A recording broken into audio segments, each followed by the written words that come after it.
As you know, Iran canceled the hanging of over 800 people. They were going to hang over 800 people yesterday, and I greatly respect the fact that they canceled.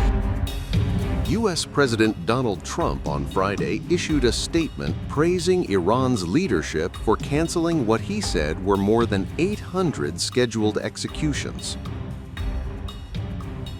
"I greatly respect the fact that all scheduled hangings, which were to take place yesterday, have been canceled by the leadership of Iran," Trump said in a statement released under his name. "Thank you." Iranian authorities have not immediately confirmed the figures cited by Trump or publicly detailed the scope of any decision to halt executions. Iran routinely faces international scrutiny over its use of capital punishment, which human rights groups say is among the highest in the world. The statement marks a rare instance of public praise from Trump toward Iran's leadership amid decades of hostility between the two countries and ongoing tensions over the protests and rioting. During his presidency, Trump pursued a policy of maximum pressure against Tehran, including withdrawing the United States from the 2015 nuclear agreement and reimposing sweeping economic sanctions, and just last year bombed the country. It remains unclear what prompted Trump's remarks, or whether they were based on official communications from Tehran. Iranian state media did not immediately report on the claim. Analysts say any suspension of executions, if confirmed, would be closely watched by international rights organizations and foreign governments, particularly as Iran continues to face diplomatic pressure over human rights following the protests in the country that claimed thousands of lives, according to independent monitoring groups.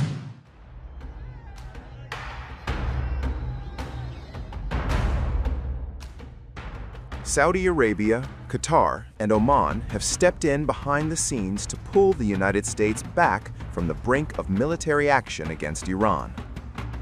According to a senior Saudi official speaking to AFP, the three Gulf states launched what was described as a long, frantic, last-minute diplomatic effort to convince U.S. President Donald Trump to give Iran a chance to show good intentions, warning that any strike could trigger grave and uncontrollable blowback across the region. The official said it was a sleepless night of diplomacy, aimed at diffusing what could have become yet another explosive conflict in the Middle East. Dialogue, the official stressed, is still ongoing to consolidate the fragile trust that has now emerged. At the height of tensions, some U.S. personnel were moved out of the Al Udeid air base in Qatar, one of America's most important military hubs in the region. U.S. missions in Saudi Arabia and Kuwait issued security warnings as fears mounted that Washington was preparing to strike Iran over its violent crackdown on protesters. The United States had repeatedly warned it could intervene militarily if Iran carried out executions of demonstrators. Tehran, in turn, threatened retaliation, warning it would strike U.S. military and shipping targets across the Gulf, where American bases and assets are heavily concentrated. But after days of escalating threats, President Trump shifted course.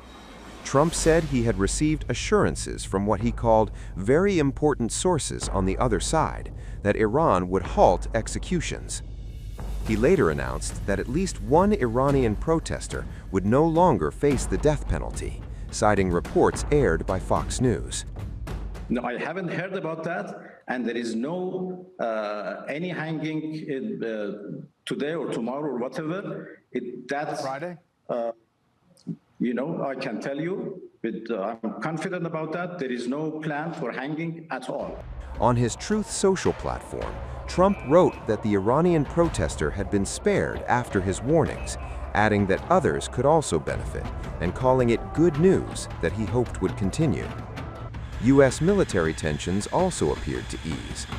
Reuters reported that the security alert level at the Al Udeid base in Qatar has now been lowered. Aircraft that were moved out during the alert are gradually returning, and personnel who were advised to leave have been allowed back on base. Still, the situation remains volatile. Iran has vowed to defend itself against any foreign threat after Trump said he would watch it and see before deciding whether military action is off the table. Iran's judiciary confirmed that a protester feared to be facing imminent execution would not receive the death sentence. The protests themselves represent the most serious challenge to Iran's leadership since the Islamic Republic was founded in 1979. What began as demonstrations over economic grievances quickly evolved into a nationwide uprising.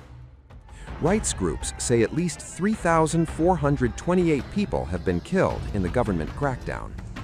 They accuse Iranian authorities of imposing a sweeping internet blackout to hide the scale of the violence. Monitoring group NetBlocks says the blackout has lasted more than 156 hours.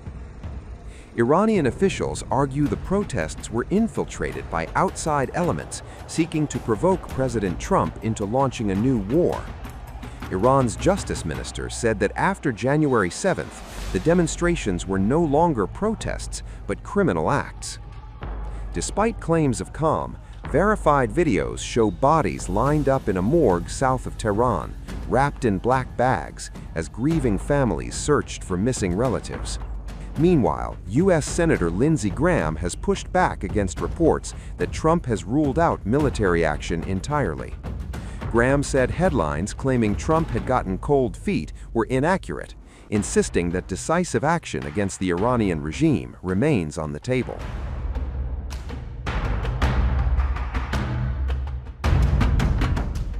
As diplomacy races against time, the message from the Gulf is clear. An attack on Iran would not stay contained. For now, pressure, warnings, and fragile assurances have pulled the region back from the edge, but the standoff remains far from over.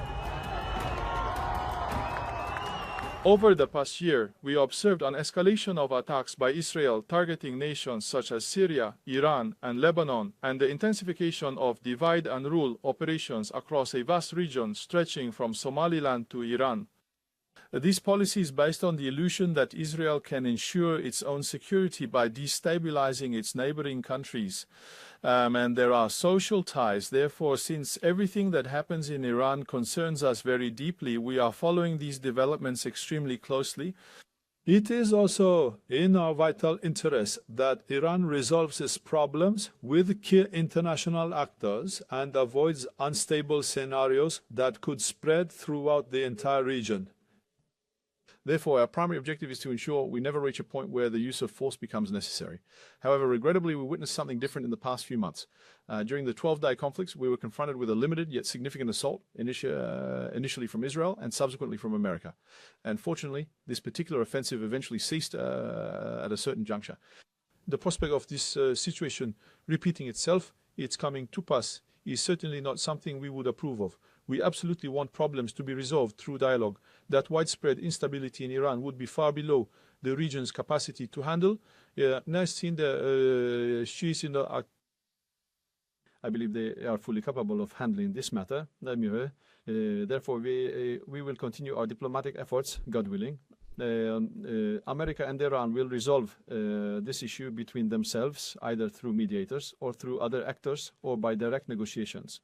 We are also closely following this issue. We also know that Israel is pursuing a systematic and deliberate policy on this matter. We know that the Netanyahu government is essentially not very keen on implementing this peace plan that the international community collectively wants to see enacted. Their ultimate goal is for Palestinians to leave Gaza. But the international community, primarily propelled by the momentum generated by the regional countries, and with the United States now fully throwing its weight into the matter, has successfully brought this peace stage to its current juncture. Now, as we move into the second phase, in recent days, the Palestinian Technical Committee, which our group has agreed upon taking over Gaza's administration, is the primary priority.